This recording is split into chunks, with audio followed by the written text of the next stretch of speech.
Two different agendas. That Yeah, operator cares about short-term results. A startup needs to be like a baby. Those first 3 years, you have to coddle and be patient. You got your perspective. I just want to be happy. Don't you want to be happy? Marc Lore, the president and CEO of Walmart US e-commerce and founder and CEO of Jet.com. And he's a serial entrepreneur. Marc was appointed in 2016 to lead Walmart's e-com when his company Jet.com was acquired. In this role, he accelerates Walmart's e-commerce growth and customer reach, leading Walmart.com and Jet.com. Marc was named E&Y's Entrepreneur of the Year and Fortune's Smartest People in Technology. Welcome, Marc. We're feeling solid. First of all, you look great. Are you racing Jerry Rice again? I don't know why you look so handsome. No, you're not seeing down here. You know, the COVID-19 is for real. Yeah, the COVID-19 has completely outpaced the freshman 15 for most of my friends and family. Marc, thank you for being on. Obviously, we had a very long session on my podcast, so I know a lot of people in the audience have gotten that context, but I also know a lot of people listen to Marketing for Now that have no clue about my podcast. So 3 minutes on your entrepreneurial journey, context, the 180-second, 240-second version of kids selling baseball cards to where you are now at Walmart. Yeah, when I was 4 years old, people asked what I wanted to be, the teacher, and I wrote this thing up that said I want to be a farmer because they grow stuff from nothing in crayon, and my mom kept it.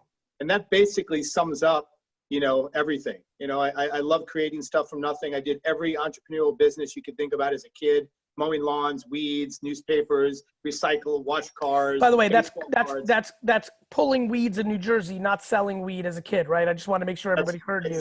Exactly. Though you're from Jersey, so anything's possible. Yes. That's true. And then, you know, went to college, and there wasn't really the startup scene. So when I graduated college, I went to work for a bank. You know, I wish I could have worked for a startup, but it wasn't really a thing. And then worked in banking for about 6-7 years, was doing really well. Knew I didn't want to be in banking forever. The startup scene was starting to heat up. This is late 90s. And decided one day to just quit and start a company, and took some risk, and the rest is history. I've done 4 startups, built and sold 4 startups, and the last 2, one was to Amazon, was Quidsi, it's a holding company for Diaperscom, Wag.com, sold to Amazon back in 2011, started Jet.com, sold that to Walmart 4 years Marc, ago. Can you give us the 5 seconds version of how you got your inventory for Diapers.com, which is a brand a lot of people know? Yeah, we started Diapers.com. Yeah, Procter & Gamble, the Huggies, you know, Kimberly-Clark, Pampers and Huggies are the 2 main diaper brands, could not get them direct from the manufacturer. For 2 years, they would not sell us. So the only way to get diapers was to go to the wholesale clubs and buy them. And so we would go to the wholesale club, buy them, label them, ship them out. The problem was we lost money on every box of diapers we sold, knowing full well that one day, if we got big enough, the manufacturer would sell us direct. And although, I mean, they eventually did, but only because, you know, the wholesale club, I think it was BJ's, we would clear them out of every single box of diapers. And they got so frustrated that they called the manufacturer and said, "Could you please sell these guys direct because they're killing me?" And that's the only reason. And the manufacturers said at the time, "We still don't believe in your business model. We don't believe in selling diapers online, but we'll sell you because BJ's is an important client of ours." And that was the only reason. And, you know, fast forward, you know, 10 years later, Procter & Gamble is basically saying that they think that, you know, why would anybody buy diapers anywhere but online? Why would they go in a store? And so it's very quick turnaround, you know? You sell a company to Amazon, and then you come back almost a decade later and you sell one to Walmart. And my question is, how do you bring your entrepreneurialism to the table in those environments, right? One thing I've been impressed with, so, you know, being a fan of your execution from afar, we didn't know each other during this time, but we were doing our things in Jersey, and I would always kind of root for you because there's so few people who are actually operators. You know, by the way, back to real entrepreneurs versus not, a lot of real entrepreneurs give up when they can't get the inventory because the business plan said you have to buy the product. You know, that's what I admired. So when I saw the Jet.com, this is me personally, official, you know, point of view, I was like, okay, what a brilliant, he played the model again. He went to the other place.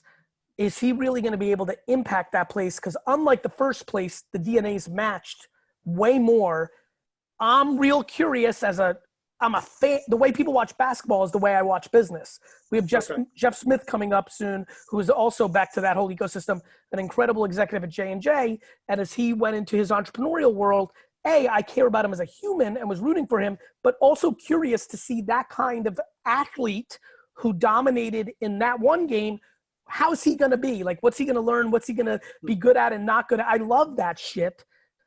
I really was like, ooh, can Walmart ingest that organ? Can that body ingest that organ? And what's going to happen? And will Jet.com eventually become Walmart.com? Some of these stories have played out. We've never talked about this, even though in the last couple of years we've gotten to know each other.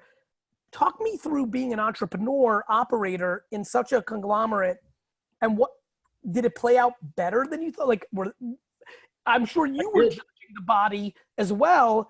You know, just using your common sense. I already kind of got your quick answer. I'm fascinated by this part because this usually doesn't work out. It's seemingly, I don't have the details, is working out. Talk me through it. Yeah, no, it's a great lesson for big companies making acquisitions of startups. I think, you know, when we sold the company to Amazon, they were like, hey, you continue to keep doing your thing because that's what you want to do, right? As an entrepreneur, you just want to keep doing your thing. We'll leave you alone. And I think a lot of big companies think that entrepreneurs want to just keep doing their thing and be left alone. That's not necessarily the case. When you have a platform as big as Amazon or as big as Walmart, you want to be able to impact the mothership and really be able to help drive massive change, much bigger than you can do on your own. So in the case of Amazon, they left us alone. They said, keep doing your thing.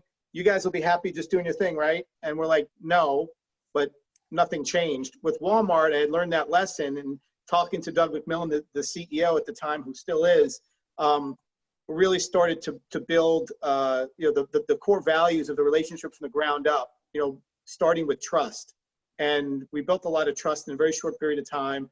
And I told Doug, if you really want you know, Jet and me and the team to help Walmart and help, you know, drive change, then we would be up for that. If you just want to buy us and leave us alone and have us do our thing, we're not interested. We've done that already, and I don't want to play that dance again. Exactly. And so when Doug and the board came back and said, hey, we want to give you and your team sort of the keys to e-commerce here at Walmart, we think that, you know, you and the team could really help make a big impact here. And I think that was the key. It was as simple as that. It was basically empowering me and the team to go and make change. A little bit more of a hardball question. How do you feel it's going on, quote unquote, closing the gap between Amazon.com and Walmart.com? I mean, I think it's going really well. There's still a big gap there, but if you look at where we were 4 years ago when I joined versus, you know, where we are today, I'm quite proud of the progress the team has made. Where have you advanced more than you anticipated? You're a smart dude. I've really come to admire you. Where have you advanced more than you thought? And where have you fallen short more than you thought if I went into a time machine and had a glass of wine with 48 months ago, Mark?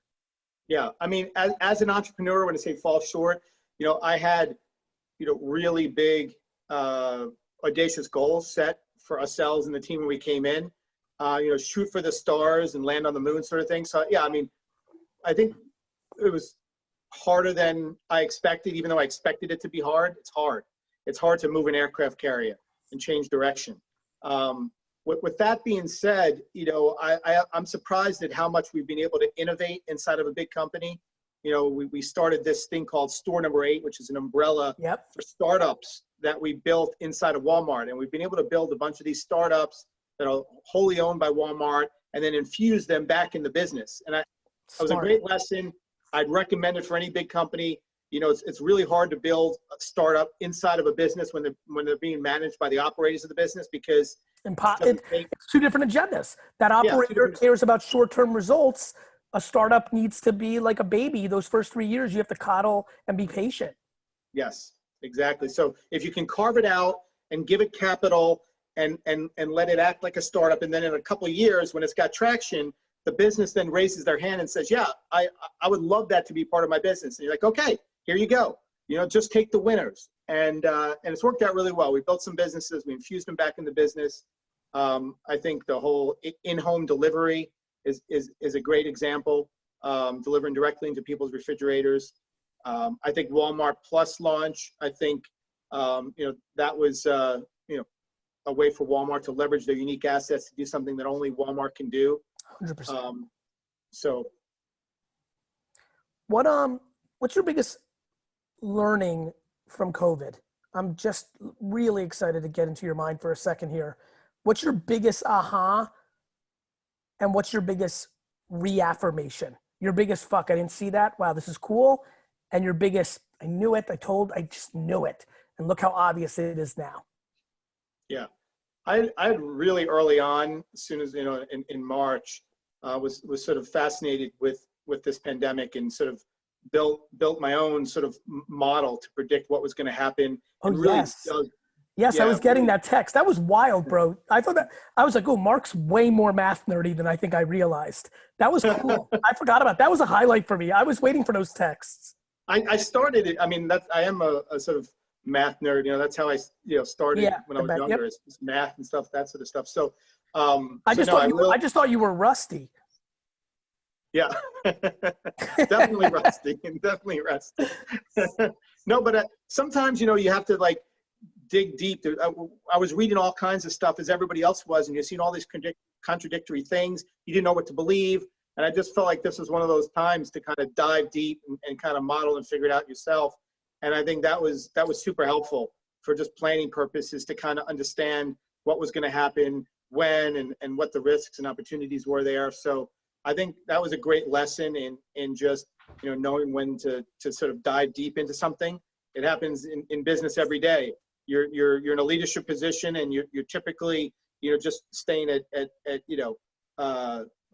mile high. And then every once in a while, you got to know when is the time to sort of dig deep and rip something apart. And so that was a great lesson for me in doing that. So I had a different perspective on COVID. I kind of had a little bit more knowledge as to what was happening, where it was going. That was. And what about the biggest affirmation? Like, what have you seen from consumer behavior business that you were like, yep, and I'm glad other people see it now too? I mean, certainly with e-com, it pulled e-commerce probably forward maybe 3-4 years in terms of that. And I think that'll continue to happen. But there's lots of new habits that people have formed, as a result, trends that were going to happen naturally, but we're going to take a lot longer. And I think in lots of industries, you're seeing that, and being able to recognize, those opportunities is key for any successful entrepreneur thinking about doing a new business. Where's the puck going, as opposed to where it's been? Yeah. Mark, I really appreciate you. Thanks for figuring out the very difficult technical difficulties you had, which allowed you to jam with us. I really appreciate your time. Continued success. Yeah, thanks, Gary. It was a lot of fun. See you. YouTube watcher, what's up? It's Garyvee. First of all, thank you so much. I hope you're doing super well during these times. I also want to ask you, please subscribe, because my commitment and exploration of YouTube is about to explode. Stories, polls, more content, more engagement, more surprise and delight. This is the time to subscribe. I hope you consider it, and I hope I see you soon.